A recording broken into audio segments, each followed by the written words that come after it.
most oppressed group on the face of the earth is the married Muslim man.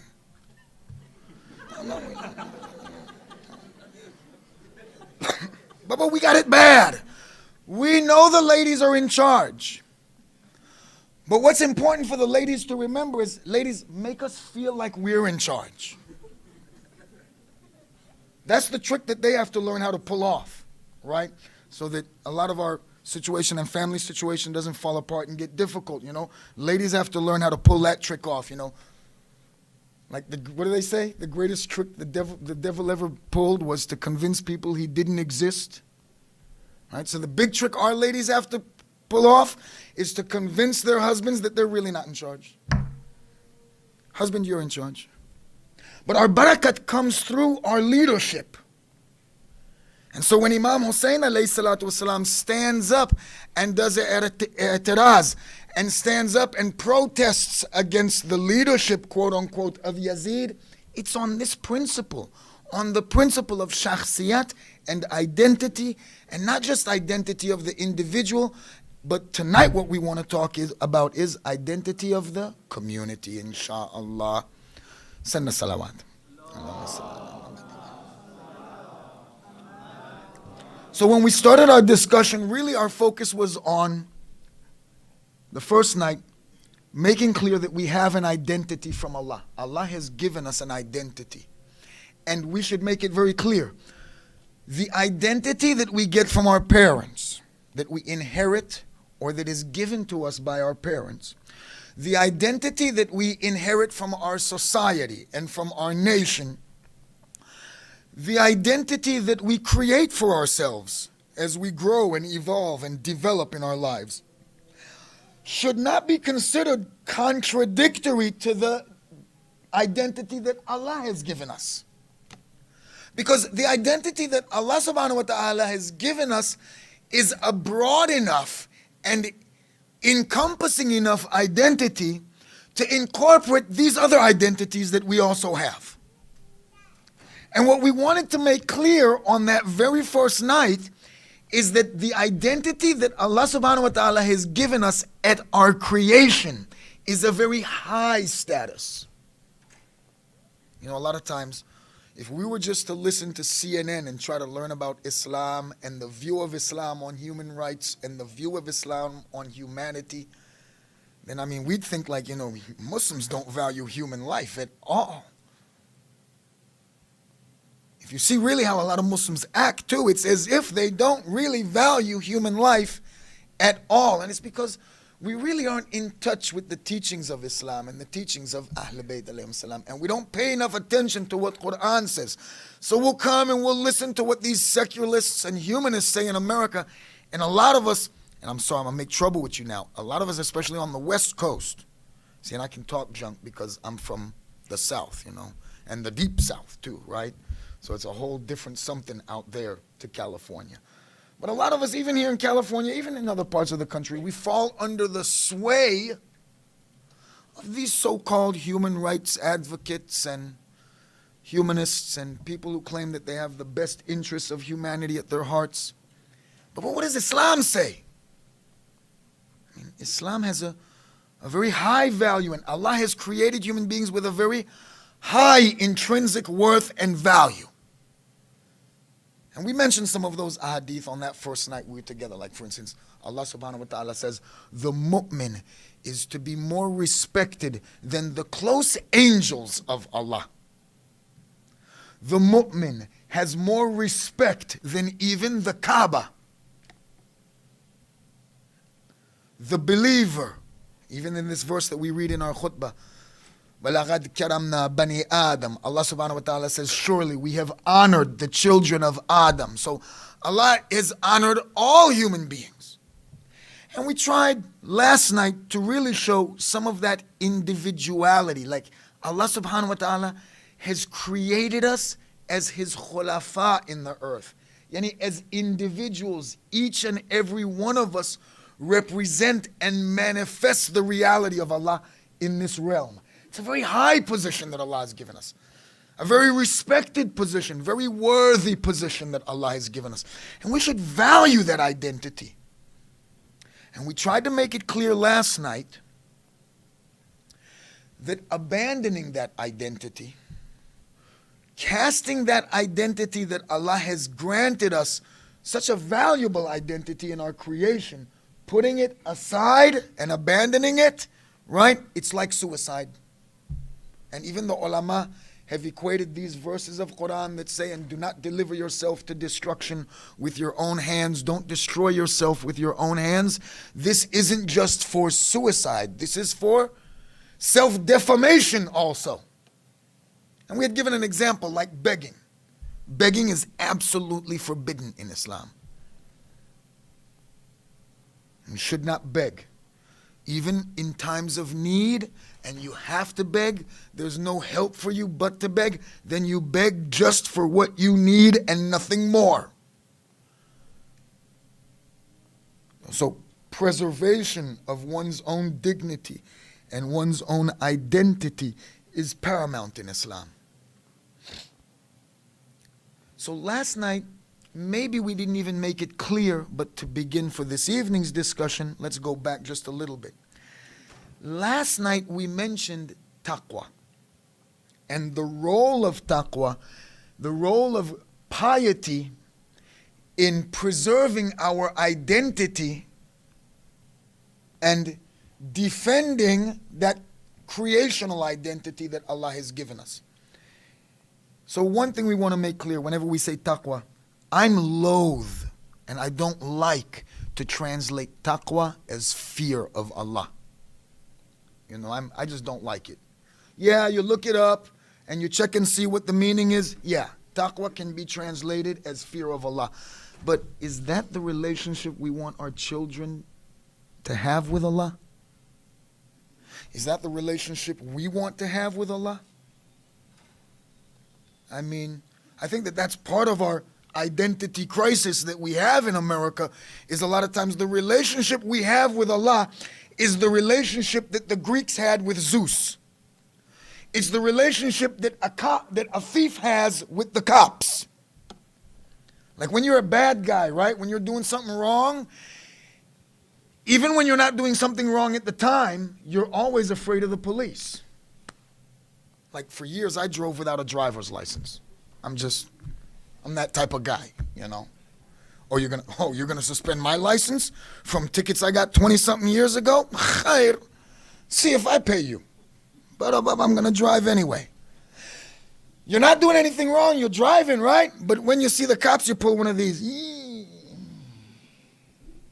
You're not stealing anything, you're not robbing anybody, but you always feel like you're doing something wrong. That's not the relationship we want with Allah. We want a loving relationship with Allah. So the place to start with our relationship with Allah is Allah loves me.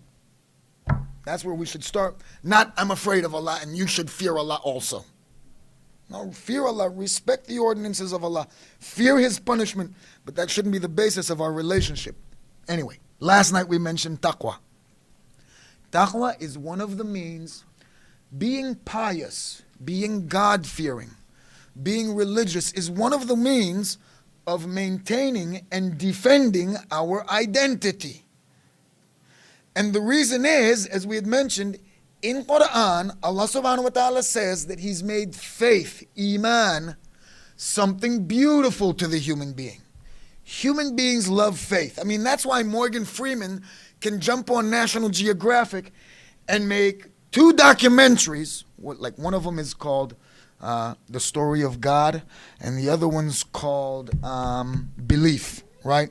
And it's basically the same documentary, because I love documentaries. I've seen like every documentary on Netflix, right? I just sit there and watch them. So these 2 documentaries, it's National Geographic ripping us off.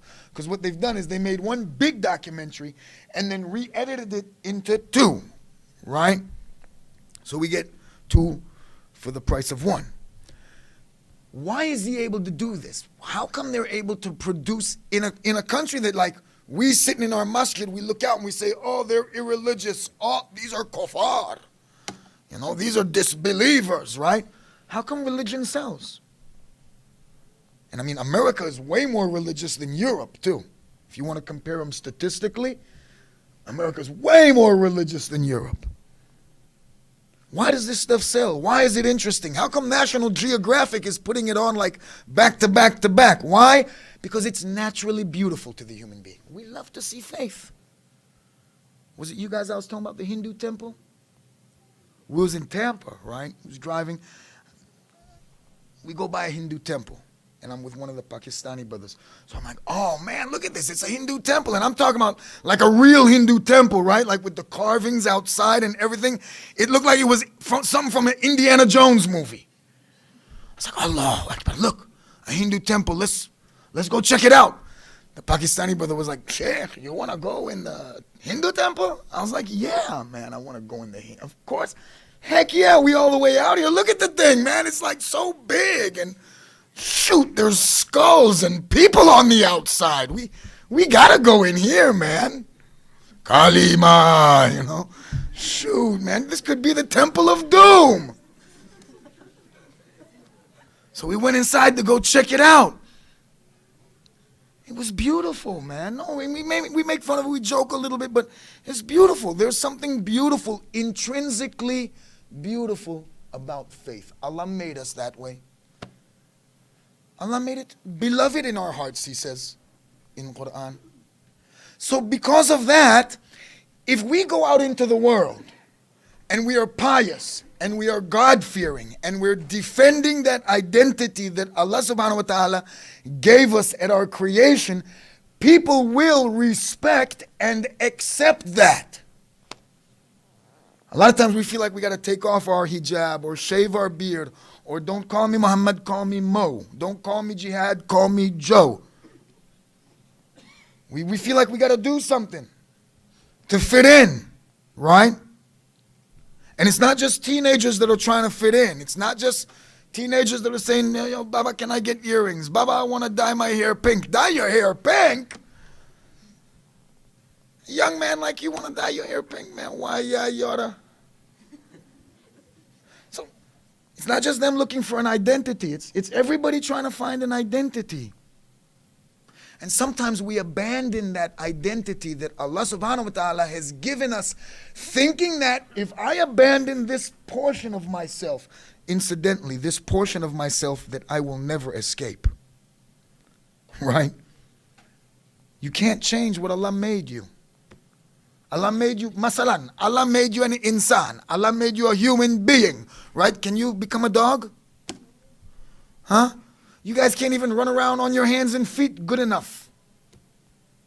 You can't change what Allah made you to be. Allah created you to be His representative in the earth and to manifest Him in the earth. And you're going to do that. Whether you do it of your own free will and get the barakat and reward of that, or you can always be a darse ibrat. What do we call darse ibrat in English? Oh my Lord. A cautionary tale. Huh? Like the way not to do things. A lot of us, as we've gotten older, like I tell people that I can't tell you how to do it. But one thing I can tell you is how not to do it. Right? Because we've done it wrong so many times, we know that this is not the way to do it. We did that already. So, one way to safeguard and maintain and protect our identity is to be muttaqi.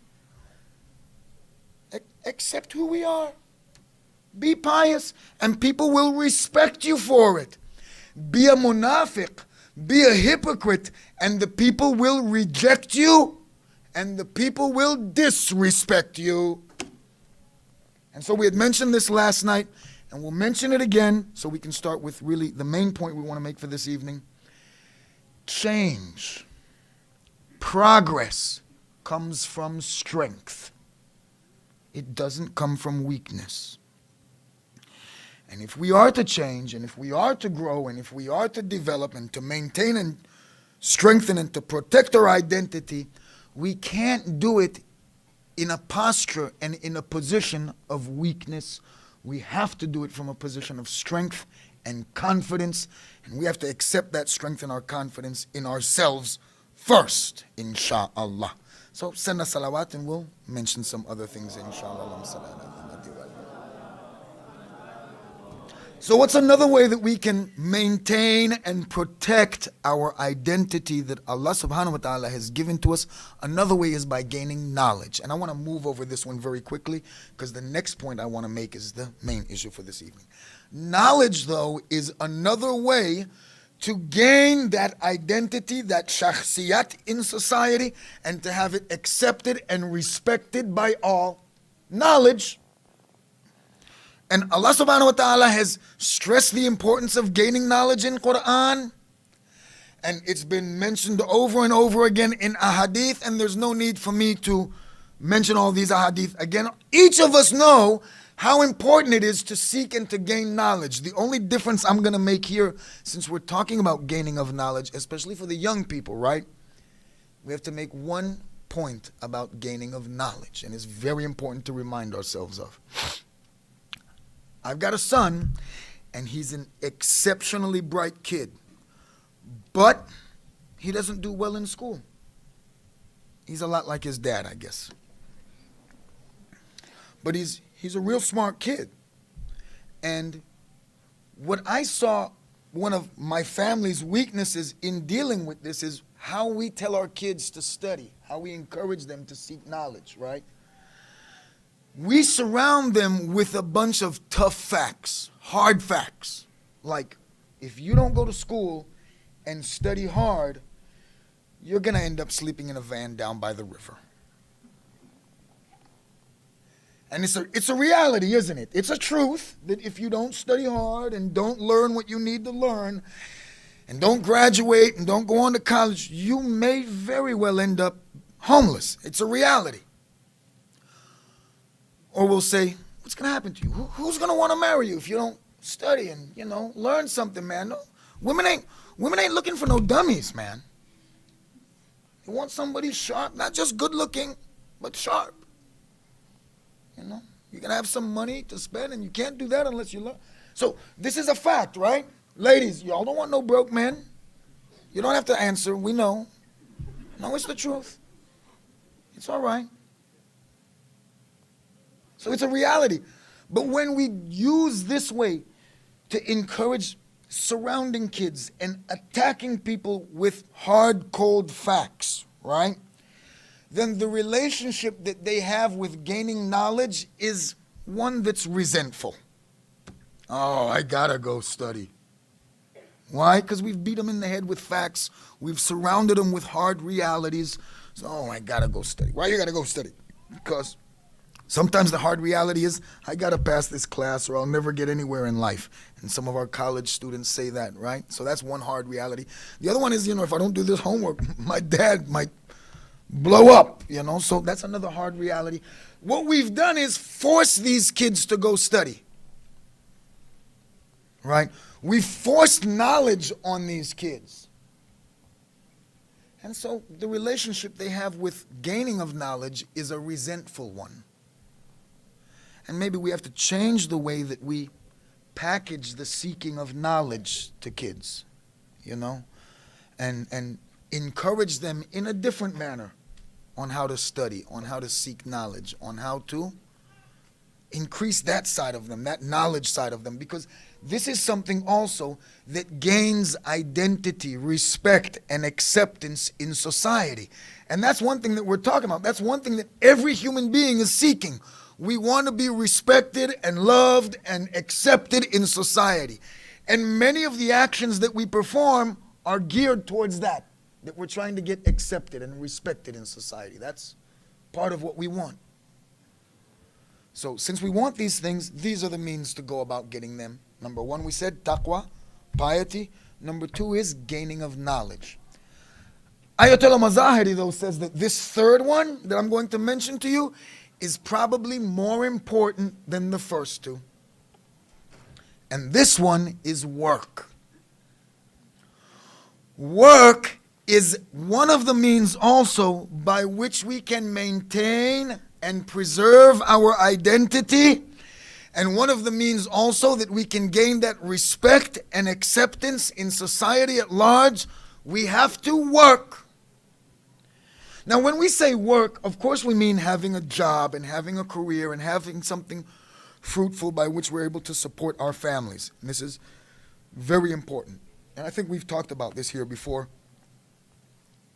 This issue of working for a living and how important it is, and how the person who steps out to work is like a mujahid in the path of Allah. But in addition to this regular, everyday, mundane type of 9-to-5 work, we're also talking about the work that has to be done in our communities. And this is where this evening we have to talk about our communal identity. So before this whole discussion takes an incredible left turn, send a salawat, inshallah.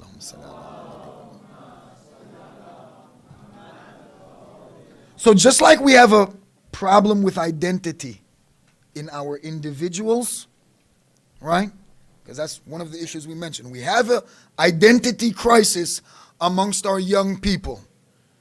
Young people are trying to balance and maintain being Muslims and Americans.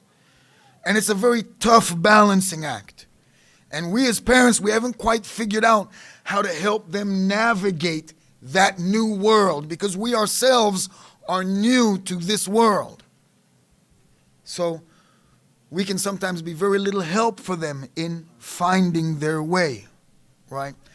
So just like our individuals, the young people, the older people, everybody has some level of identity crisis. Also, our communities have an identity crisis. And this is something that only our community members and leadership can solve. So what is that problem? Let's start then from the beginning. Most, if not all, of our centers in North America are defensive institutions. They are created to defend identity. And so, from this point of view, and within the context of our discussion, they're doing what's necessary to be done, isn't it? So we came to America, we opened these centers with a view towards defending our identity, yani our religious identity, our national identity, our cultural identity. We've opened these centers to defend our religion, our language, our culinary arts. We're trying to defend ourselves, and that's why a lot of our centers were opened, right? The first generation or the second generation came here. They saw that they were surrounded by non-Muslims, and they felt that something had to be done to maintain their identity as Pakistanis or Indians or Iranians or Iraqis or Lebanese or wherever else they were from, to defend and to maintain their identity as Muslims, as Shias, to defend and maintain their culture. And there's nothing wrong with that. That's praiseworthy. This is good work that this first generation has done, and each and every one of us here this evening is in debt to them for all that they've done to bring Islam this far in its development in this country. So, without a doubt, the uncles and the aunties who have brought us here, we are deeply indebted to you. We couldn't have gotten here without their hard work and sacrifice and long years of donating to the center to get us to where we are. And the mission that we've been on for, let's just say, the last 30, 40, 50, 60 years, right? Really in America, it's only been about 40 years of tashayyo growing and developing. But we're going to stretch it back a little bit further, right? Just so we get everybody covered. In this time, though, we've done a good job. And we need to do more. So, like, just to point out a few weaknesses before we start to really get into it. It's important that we teach our kids where they're from, what their culture is. If you're an Indian or a Pakistani or an Iranian or an Iraqi or a Lebanese, this is a vitally important part of someone's identity. People need to know where they're from. It's important. We should be making sure that our children speak our languages. Like when I meet somebody who's an Arab, but their kids can't speak Arabic, I want to headbutt him. When I meet someone whose language is Urdu and their kids aren't fluent in Urdu, and I don't just mean like they can speak it, I hate to see the Urdu speakers that read the poetry that's in the Latin alphabet. You know the guys I'm talking about, right?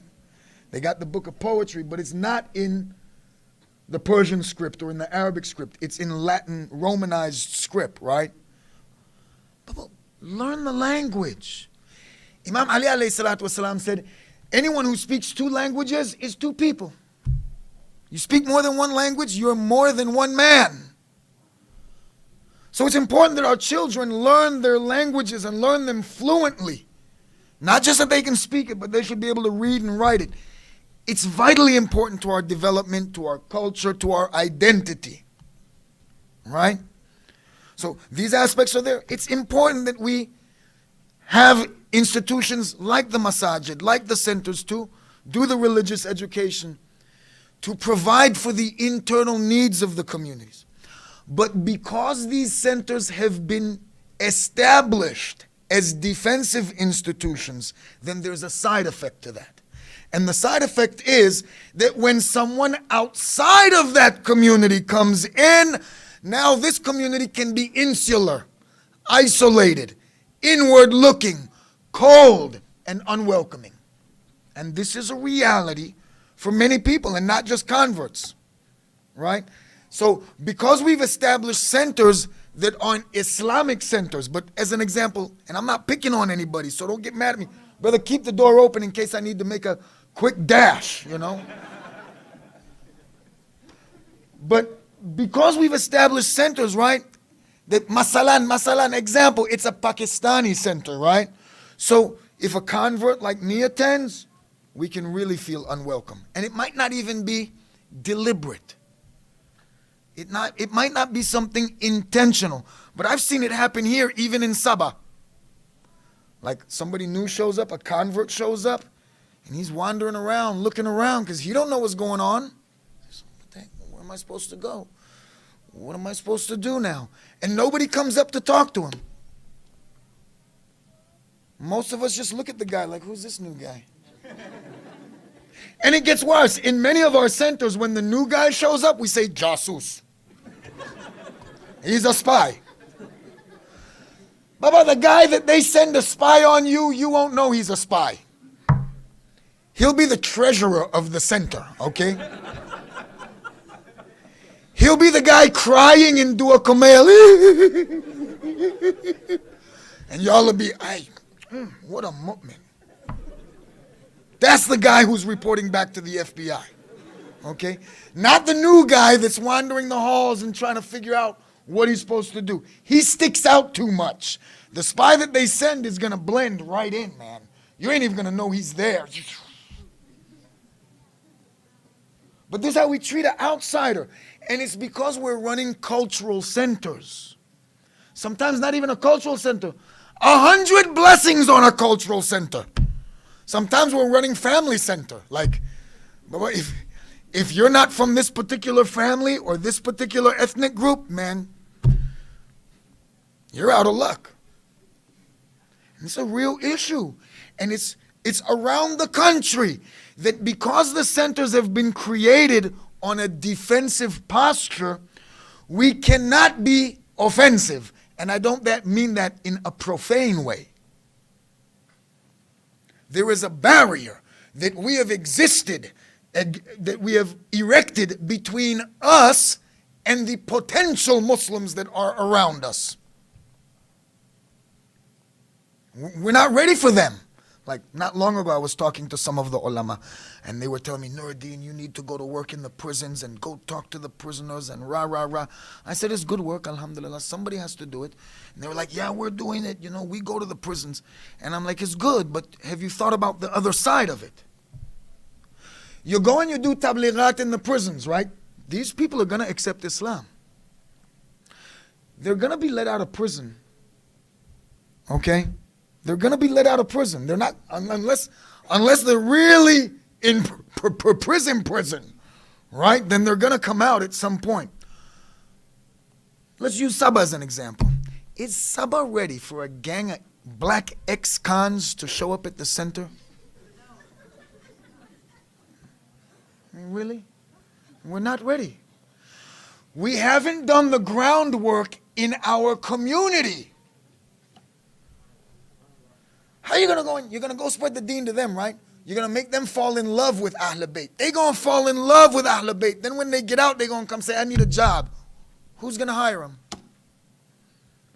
Are any of us ready to hire them?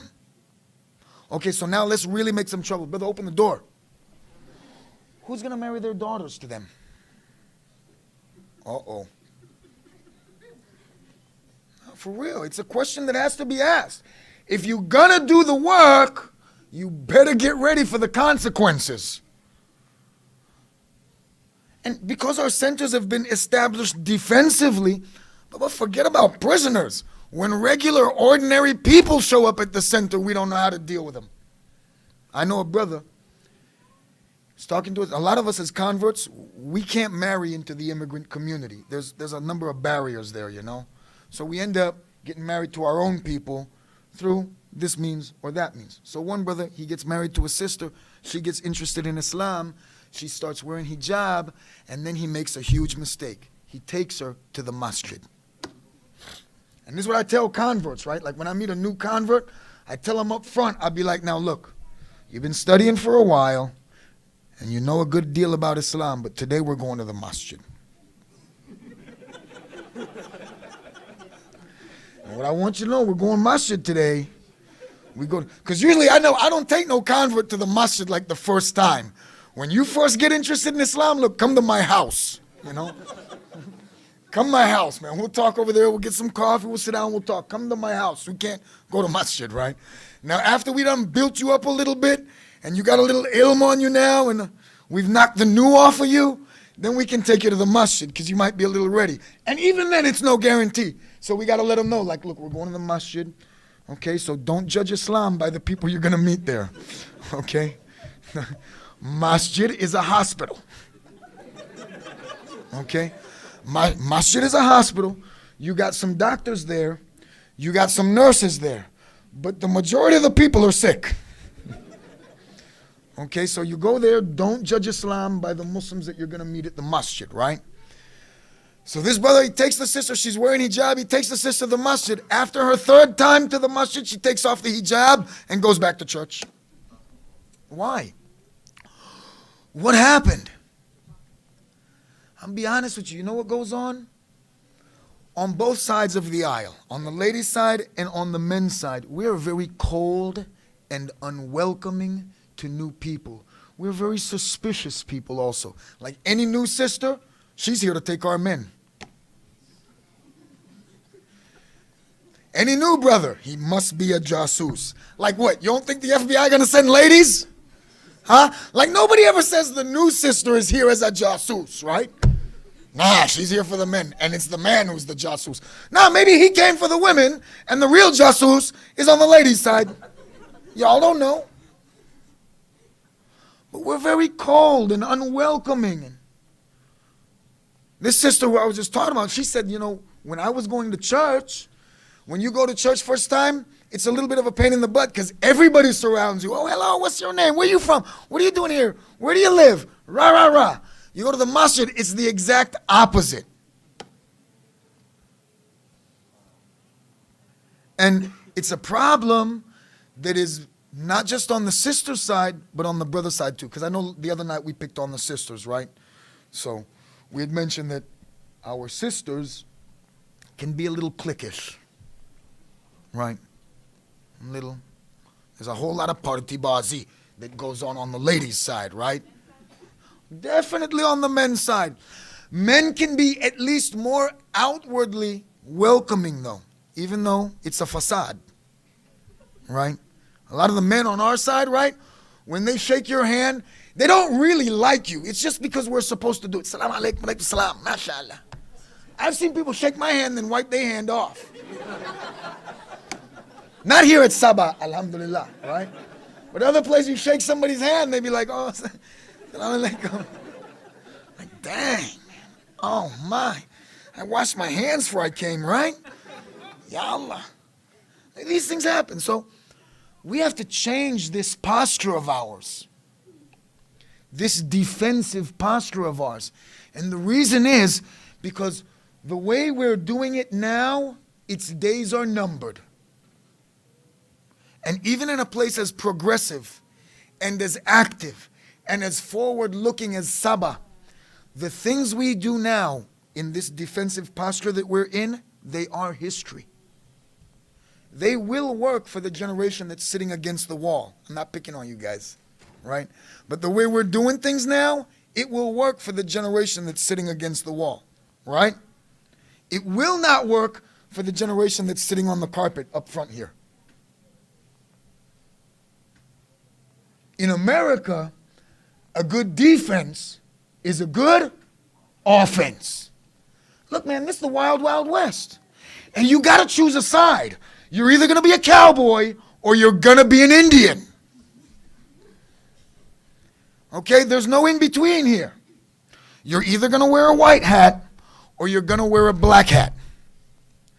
We have got to take a different posture with our centers if we are to maintain and secure the identity of our young people.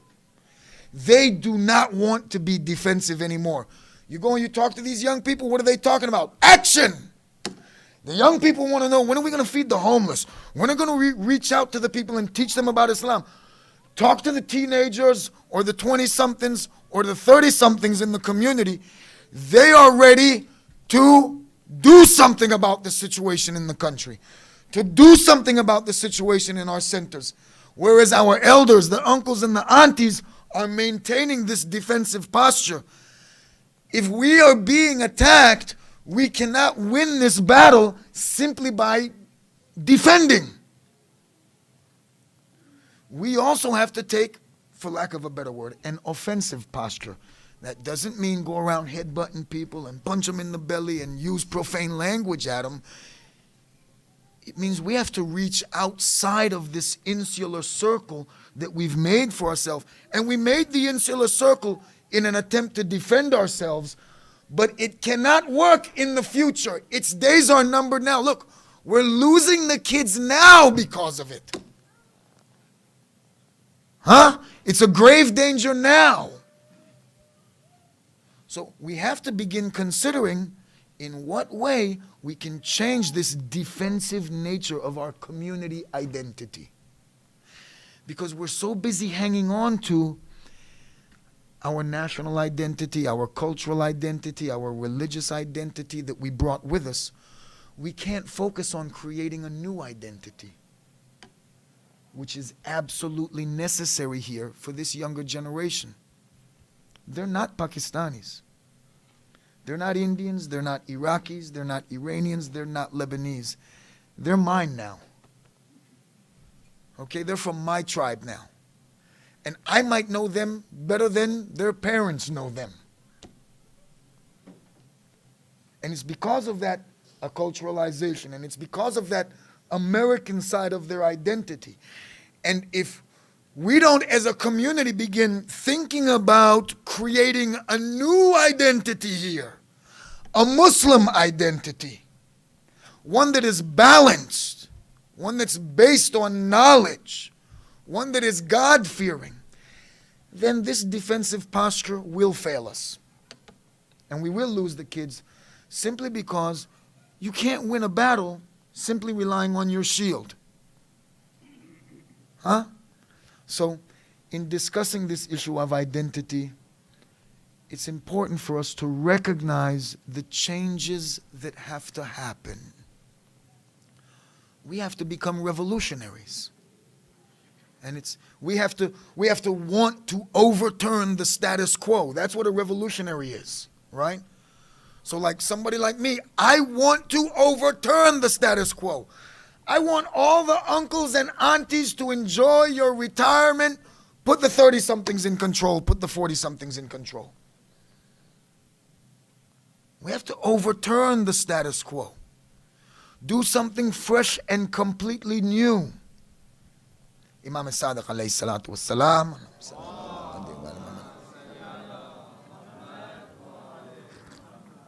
Imam Sadiq alayhi salatu wassalam, he says that Allah loves the decisive person. Yani the person who acts decisively. Why? He says the decisive person is blessed because of his decisiveness. even if he makes a mistake. The person who's reluctant is blameworthy because of his reluctance. It's like Imam Khomeini said, Dar sahne bashid. We have to be on the scene. We have to be in the midst of it. We have to be working and fighting and pushing the program forward.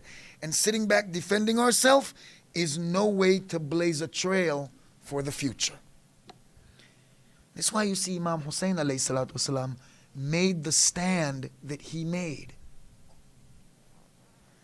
We had been in the defensive. We had been on the defensive before the movement of Imam Hussein. Hazrat Amir al-Mu'mineen Ali ibn Abi Talib alayhi salatu wasalam,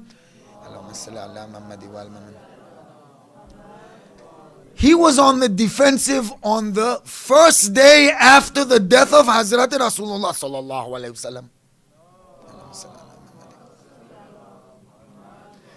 Hazrat Imam Hassan alayhi salatu wasalam, he was on the defensive for the entire time of his khilafat, for the entire time of his imamat. Even this sulh, this treaty that he signed with Muawiyah was based on what? Was based on defending his followers, on protecting the Shias. You look at the finer points of this treaty, you'll see that. It's Imam Hussein's movement that comes forward and says, now enough is enough. We can't defend anymore.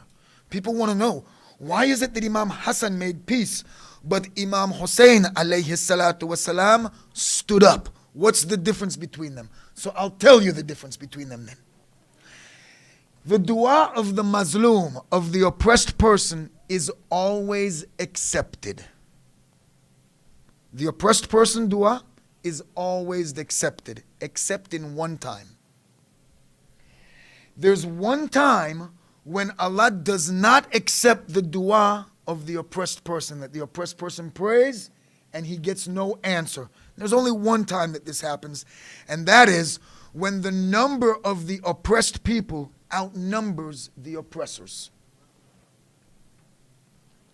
When the oppressed people outnumber the oppressors, then Allah says, look, don't ask me for nothing anymore. You want something? Go get it. You want your rights? Don't ask me for them, says Allah. Go get your rights. Go take your rights. There's enough of you. Go stand up now and take your rights. You have to realize that this is the posture that we've arrived at in North America now. So let's bring it home on even a more basic way that even we can understand. Any single men in the audience today? Put your hand up. Any single men? Any single men? Okay. May Allah, insha'Allah, grant each and every one of you a good wife. Usually when I say that, right, the men all say, Ameen, right? Because they love to hear that, right? You go and you say, oh, all the single men in the community, may Allah grant you a good wife. They say, Ameen, Rabbal Alameen, right? And so what I come back with is that, why are you saying Ameen? Huh? Men, if you want a wife, get up and go get one. It's ladies who sit down and say, Ya Allah, bless me with a good wife, a good husband, a handsome husband, somebody who has some means by which to lead me and educate me and take care of me, Ya Allah. And then we say, Ameen, right? Men, it's different. You want a wife, you go get one. Go propose. Make it happen. And this is the position that we are in today in our communities. Sitting down making dua is no good anymore. Now it's time to get up and do the work, the hard work that has to be done to create this identity that our future generation is in need of. You know, Imam Hussein alayhi salatu wasalam, his entire movement was based on this principle, that now is the time to be brave, to be strong, and to stand up no matter what the consequences may be. No matter what may happen, someone has to stand up. When we look at the movement of Imam Hussein, after all these calamities and tribulations that Imam Hussein had faced, on the day of Ashura, Do you know what was most difficult for Imam Hussein? Was to see his companions sacrifice themselves for him. Allahu Akbar. Can you imagine the responsibility that Imam Hussein feels? I want you to know something then. On the night of Ashura, when Imam Hussein turned out the lights and told his companions, "You're free to go," he meant it. He meant it. And a lot of us don't ever think about that.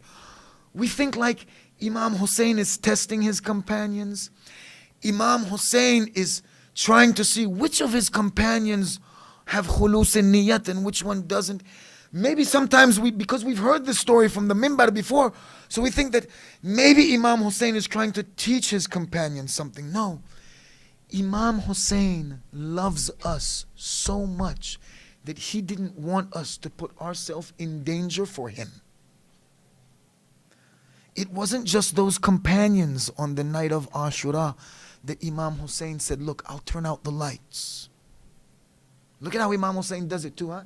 He says, "Look, I'll turn out the lights, use the darkness of this night to escape. The enemy wants nothing with you. They will not bother you. They're after me. You can go." And even then, Imam Hussein gives them some bahane, some excuse. He says, "Take some of my children with you." Imam Hussein sweetens the deal. He says, "Look, take some of these children with you." Imam Hussein, it wasn't just a test for his companions. He loved them. He wanted them to leave. Even he told Hazrat Abu al-Fadl al-Abbas, "Abbas, take you and your brothers and go. Go away from here. Save yourselves. It's me that they're after." Imam Hussein alayhi salatu wasalam cared about his companions that much that he set them free. Hajj is wajib, okay? You have to go to Hajj. But the reason that ziyarat to Karbala has more barakat is because you have to choose to go to Karbala. Imam Hussein had removed wilayat from the heads of these people, made them free from his wilayat, made them free from his bay'at. They had to choose freely to go to Karbala. This is what makes their sacrifice, this is what makes their identity so long lasting in our history. Imam Hussein loved those companions. His greatest musibat on the day of Ashura was to watch each and every one of them get killed before his very eyes. Can you imagine the calamity for Imam Hussein? That by the end of the day, when Hussein is alone, it's like he's been freed. Now Hussein can fight freely. And even the enemy reports that after his companions were killed, you would expect that Hussein would become weaker, that Hussein would become more fragile, that we would have more ability to overcome Hussein. But instead, Hussein became braver, stronger, more ferocious, attacked us with more strength because he was alone. You know, on the day of Ashura, Hussein chose a place close to the Khimegah that he could defend his family. Hussein, did you know that from this same camp they would see you when you fell down in the Qatlegah? When you fell down in the battlefield, Hussein, that your family members would be able to hear the sound of the breaking of arrows as Imam Hussein's body hit the ground. The enemy surrounds Imam Hussein. He's laying in that depression of the battlefield. Many of the arrows have been broken off in his body. And these enemies, they see him begin to make a pillow for himself. And he lays down there in the battlefield. And he begins to speak. Hussein stretches out his hand. And he says to them, "Give me water." You know, the enemies were under the impression that Hussein was asking them for water. So they began to tease him. And they began to say, "Never, Hussein. Today we will kill you thirsty. You know, when you kill an animal, there's certain mustahabat that should be followed. Number one, when you get an animal ready for sacrifice, you should give it some water first. Yani even a sheep, even a cow, even a goat, you're going to kill it, you should give that animal some water to drink first. This is the first of those adabiyat of slaughtering an animal. Second, you should never let the animal see the weapon, see the knife that you're going to use to slaughter it.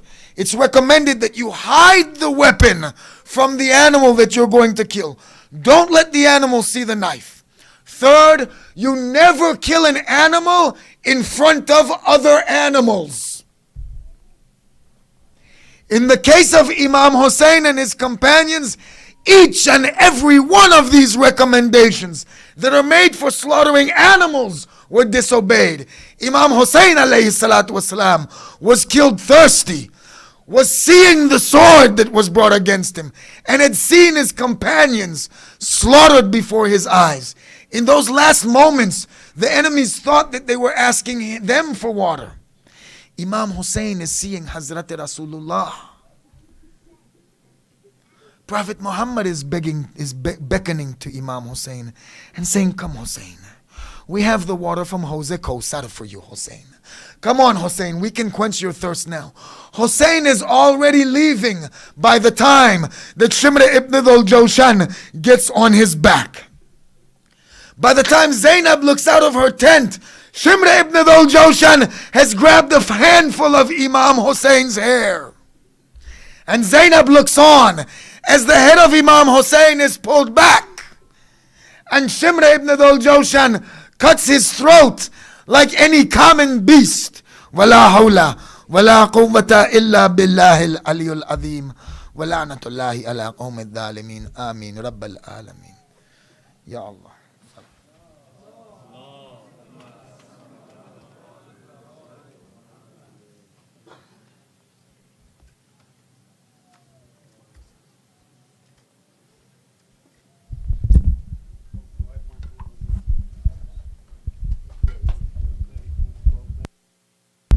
Ya Hussein, Ya Hussein, Ya Hussein, Ya Hussein, Ya Hussein, Ya Hussein, Ya Hussein, Ya Hussein, Ya Abbas, Ya Abbas, Ya Abbas, Ya Abbas, Ya Abbas, Ya Abbas, Ya Abbas, Ya Abbas, Ya Zainab, Ya Zainab, Ya Zainab, Ya Zainab, Ya Zainab, Ya Zainab, Ya Zainab, Ya Zainab, Ya Zainab, Ya Zainab.